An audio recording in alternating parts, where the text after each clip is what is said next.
In this video, I'm going to walk through how to change the pivot table summary calculation in Excel. I'm using Office 365 Excel on a Mac computer.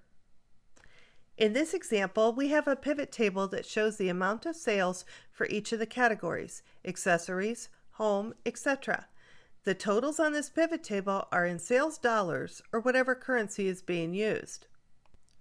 We can tell that the sum is being presented by looking in the Values box in the Pivot Table Fields panel. There we see the sum of sales price.